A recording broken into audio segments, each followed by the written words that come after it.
at Quezon City Police District sa isang operasyon kontra droga. Nakatutok si John Consulta.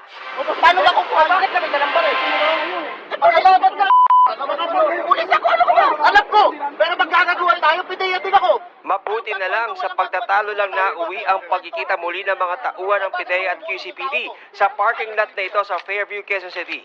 Sa pagkakataong ito, mga pulis ang dinisarmahan ng mga tauhan ng PIDEA. Ayon sa District Director ng QCPD, nagsasagawa ng lehitimong bypass operation ang mga tauhan ng Anti-Illegal Drugs Unit ng QCPD Station 4 nang magkita sila ng mga tauhan ng PIDEA Region 4A.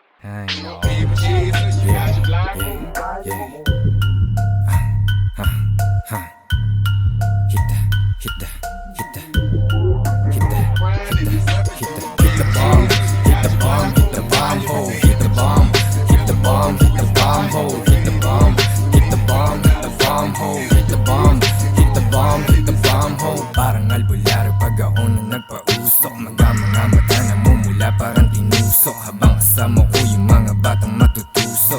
Eh ang pumupuso, gusto lang sa usok. Tropa sa labas, sanay sa sopoke, sa lugar kung saan na hindi na lolokate. Trippin na yung vision ko, tangin na kakaiba. Alak bawal na sa mesa, di na yan bumababa. Paangat sa pagka-pop, talukap bumigat, chicherya pinapak, slow mo maglakad. Ho, hit the bomb, hit the bomb, hit the bomb, ho, hit the bomb, hit the bomb, hit the bomb, ho, hit the bomb, hit the bomb, hit the bomb, ho, hit the bomb, hit the bomb, hit the bomb, ho. Tablado sa hindila, at di makawala, nakahawak ng kayakap, di na to makapalag. Lumalawak, binabatak, di na ako maghahanap. Bumubuhit pag-alapat, grabe niya ako makagat. Ay pasarap, napahubad, yung gabi sinasagad. Binalagbag lang yung dope, 15 seconds di nag-joke. Sigrang load, unlitoke, sa pool kahit one scope. Nagsilope, mga mukha ng mga bomba pagtutok. Makikita mo, nakita mo sa mga panaginip. Huwag kang mahilan sa mga simpleng sumisila.